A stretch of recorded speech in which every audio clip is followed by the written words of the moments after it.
que tenemos un especialista que está del otro lado, pero en este caso vamos más una nueva allá. forma. Exactamente, Sí. y buscamos el tratamiento de estas fobias o de estos miedos, y es a través de realidad virtual, ¿sí? Algo que hasta ahora Llama la atención, sí. yo no había escuchado nunca. Yo tampoco. Y por eso la tenemos a la licenciada Marina Dolgopol, ella es del Instituto Z de Pilar. Así que, Marina, muchísimas gracias por estar aquí en La Vuelta con nosotros. Hola chicos, buenas tardes Guido, buenas tardes Ricardo, ¿cómo Buenas están? tardes. Muy buenas tardes, muy bien. Algo de esto que estábamos diciendo es real, de a ver, el miedo muchas veces paraliza y el miedo tiene que ver con las fobias también, ¿no? Mucho de lo que dijeron es absolutamente real. El miedo es una emoción absolutamente adaptativa, necesaria para poder vivir. Está al servicio de la supervivencia, como cualquiera o de otra de las emociones que tenemos los seres humanos. El tema es cuando el miedo escala mucho y llega a intensidades muy altas que no nos permite de alguna manera detectar, funcionar, digamos, adaptativamente. Claro. El miedo es una emoción que se dispara frente a una situación de amenaza. Cuando nosotros estamos en una situación de amenaza o de peligro, en ese momento se dispara el miedo y nos avisa que tenemos que actuar en consecuencia. Es como un pequeño termómetro que tenemos nosotros y que de alguna manera nos avisa que estamos frente a algún peligro y que algo tenemos que hacer frente a ese peligro. El problema es cuando ese miedo te domina. El problema es cuando ese miedo te domina, tal cual, cuando la reacción frente a esa situación de miedo es desproporcionada. Claro. ¿Ok? Cuando Sí, tu sí. reacción es desproporcionada, por ejemplo, cuando vos tenés que ir a rendir un examen, por ejemplo, y tenés una reacción desproporcionada y 2, 3, 4, 5 días antes te paralizás, no podés estudiar, no podés concentrarte. O empiezan los dolores de panza. Empiezan los dolores de panza, empiezan las contracturas musculares. Claro. Cuando, por ejemplo, 2, 3 días antes de tomar un vuelo, empiezas a sentirte mal, el solo hecho de pensar en que tenés que entrar, pasar por una sala de embarque, claro. ¿okay? La pasás Ahí, mal, sí. Tal cual, es cuando el miedo indudablemente es desproporcionado para la situación que vos tenés que vivir. ¿Y eso es una fobia? La fobia es un miedo, está dentro de lo que es un miedo muy, muy, muy intenso, muy irracional y muy desproporcionado, sí, en relación a un objeto o a una situación puntual. ¿Puede verse como exagerado si uno lo ve desde afuera? Porque a veces yo tengo algún familiar que tenía miedo a las arañas, como una fobia. Pero a veces le digo, pero pará, le decía. Tal cual, se ve como exagerado desde fuera. Claro. La fobia en general se ve como una respuesta de miedo exagerada frente a una situación o objeto particular. Claro. Sí, para cualquier persona puede ser una cosa absolutamente normal, para el que lo está viviendo, indudablemente te puedo asegurar que es realmente muy penoso, no lo pasa nada bien, porque lleva una activación no solamente cognitiva, es decir, de pensamiento, es decir, el pensar en la araña me pone mal, sino que hay toda una activación del sistema nervioso autónomo. Ahora, Sí, puede haber taquicardia, sudoración, temblor, malestar estomacal. Y los gritos que también puede llegar a pegar. Indudablemente el deseo de escaparse de esa situación. Claro. Ahora, esta fobia puede ser, digamos, la persona entiende que tiene una fobia y que por ahí el miedo que se le produce es desmedido en la situación que no la está viviendo, digamos. Si una persona, por ejemplo, como el ejemplo de Guido, piensa que le tiene fobia a las arañas, ¿entiende que es algo irracional o lo vive como algo totalmente racional dentro de ese mundo, de ese miedo que le agarra? Está buena pregunta. Buena pregunta. No, la persona entiende que es algo irracional, por ese motivo también hace la consulta a los especialistas. Entiende que tiene, porque aparte el mismo hecho de tener una respuesta desproporcionada hace que la persona evite tomar contacto con el objeto o con la situación que le da miedo. Claro. Llamémosle la araña, el perro, el avión, el examen, la extracción de sangre, la altura, el hablar en público, entonces empieza a limitar su vida. Claro. ¿Se entiende? Entonces, en el momento en que empieza a limitar su vida, pide ayuda a un profesional. Bien. Y apuntando a lo que este tema nos remite, con el respecto a la realidad virtual, ¿cómo es el mecanismo? ¿Cómo lo empiezan a utilizar? ¿Es positivo? Vale, vamos a eso. A ver, la realidad virtual fundamentalmente es una herramienta que nosotros utilizamos dentro de un pack general en un tratamiento. Sí. ¿Sí? La realidad virtual no es nada más que simulaciones de la realidad. Sí. ¿Okay? Que nosotros tenemos cargadas en una plataforma virtual, tenemos una cantidad de escenas que normalmente las personas suelen editar en la realidad. Claro, bien. ¿Okay? Nosotros les ponemos unos anteojos Sí.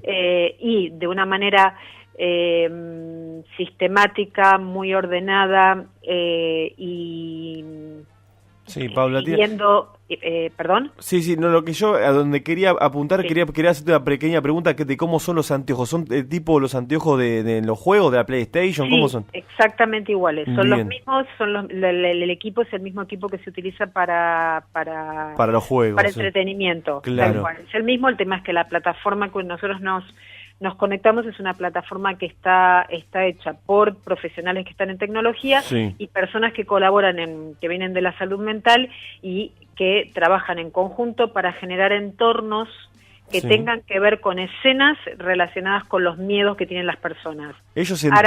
Arañas, Sí, perdón.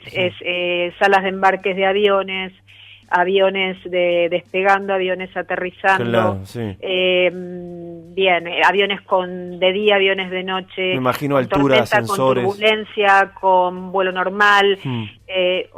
todo ese tipo de situaciones están cargadas ya en una plataforma virtual.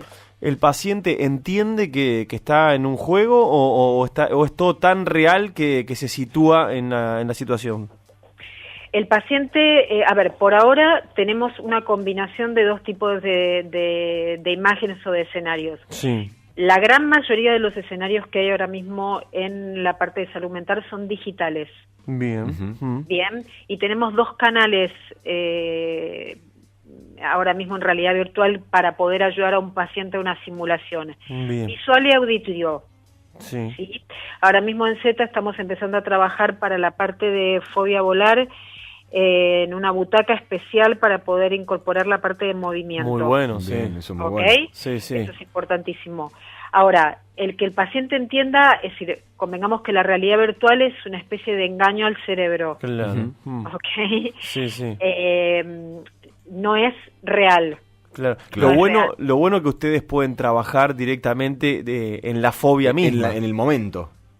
Sí, nosotros lo que podemos hacer, previo a hacer un diagnóstico, Sí. hacer lo que se llama un módulo de psicoeducación, trabajar aparte nosotros con relajación y con bajar la activación toda fisiológica que hay en las fobias, empezar a hacer un proceso de lo que se llama afrontamiento paulatino y de a Sí. poco con distintos escenarios y combinarlo con después con exposiciones en vivo. Por ejemplo, en un paciente con aerofobia o con miedo a volar, vos empezás con la realidad virtual y después vas haciendo acercamientos al aeropuerto, a que vea aviones desde más cerca. Claro. Es decir, se va haciendo una combinación de las dos cosas. Ahora, ¿cuán común es, por ejemplo, la fobia a volar y cuánto se puede resolver, digamos? ¿Hay algo que en definitiva quien tiene esa fobia la lleva de por vida? Sí, sí. O se puede mejorar al punto que prácticamente desaparezca? A ver, como común es muy común, el último estudio de prevalencia que se hizo acá en Argentina, que lo hicieron miembros de la Asociación Argentina de Trastornos de Ansiedad, dieron como dentro de los trastornos de salud mental, los trastornos de ansiedad como los más prevalentes Ujú. en porcentaje y las fobias específicas dentro de los trastornos de ansiedad como las que más tenemos los argentinos. Ujú. Bien. Eso por un lado. Sí. Por otro lado, me decías si era algo que podía solucionarse. Sí, Claro. definitivamente, digamos, Sí. que la persona que alguna vez sufrió, por ejemplo, miedo a volar, después se suba sin ningún tipo de problema a los aviones. Sí, se soluciona. Muy Se bien. soluciona y te explico por qué. A Sí. ver, los manuales a nivel internacional de protocolo de tratamientos indican que los tratamientos que se indican a nivel internacional para solucionar, digamos, para disminuir las respuestas exageradas de Sí, miedo, sí. como las fobias, son los tratamientos cognitivo-conductuales. Ajá. Por conductual se entiende enfrentar la situación de manera Claro. paulatina. Sí, sí. Cuando vos desarrollas una fobia, es porque se instaló después de haber atravesado circunstancias negativas. Bien. ¿Se entiende? Sí, perfecto. Yo tuve, por ejemplo, un mal aterrizaje, una circunstancia de alguna vivencia vivencia desarrollada, por ejemplo, por turbulencia. Sí, claro. Aparte tuve un familiar que me contó que le fue fatal y entonces me dedico a ver aparte catástrofes aéreas en el televisor. Que Y es tremendo eso, sí. Bueno, todo eso contribuye a las fobias. Claro. ¿Vale? Ok. Lo que nosotros hacemos en el espacio de entre cuatro paredes, los terapeutas que nos dedicamos o tenemos esta orientación, es generar como un circuito alternativo. Es decir, como un nuevo aprendizaje. No borramos lo anterior, pero en general una persona con fobia, al evitar totalmente tomar contacto con la situación o el objeto que le provoca miedo, directamente acrecienta más el miedo. ¿Se entiende? Sí, Entonces nosotros tenemos que neuronalmente hacer por repetición que tome la mayor cantidad de veces contacto con situaciones desde un lugar indudablemente mucho más positivo y mucho más relajado, primero con realidad virtual desde el espacio del consultorio entre cuatro paredes. Y lo intercalamos primero con módulos de relajación. O sea que un muy buen consejo para alguien que vive una situación, a ver, dentro de lo lógico, como puede ser un mal viaje, un mal vuelo, o un mal aterrizaje, o no sé, una situación con alguna araña, o como sea, siempre atravesar, o sea, animarse a hacerlo de vuelta, ¿podría ser un buen consejo?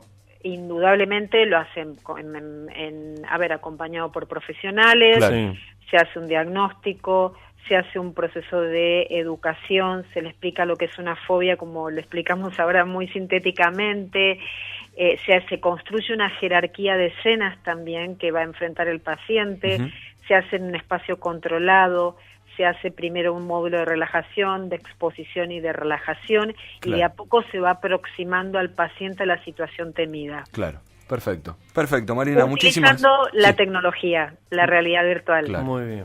Perfecto. Muchísimas gracias por haber pasado por aquí por la vuelta y habernos aclarado un poquito todo este tipo de cosas. Y obviamente para quien esté del otro lado y se haya sentido identificado con alguna de estas situaciones, bueno, ya sabe a dónde recurrir. De todas maneras, el Instituto Z de Pilar es donde trabaja usted, licenciada. Sí, nos pueden encontrar en la página web, en z.org. Allí está toda la información nuestra y cualquier duda que tienen nos puedes consultar allí o nos pueden escribir. Excelente. Muchísimas gracias. Chicos, muchísimas gracias a ustedes. Muchas gracias por la oportunidad. Chao. Hablábamos con la licenciada Marina Dolgopol, ella del Instituto Z de Pilar.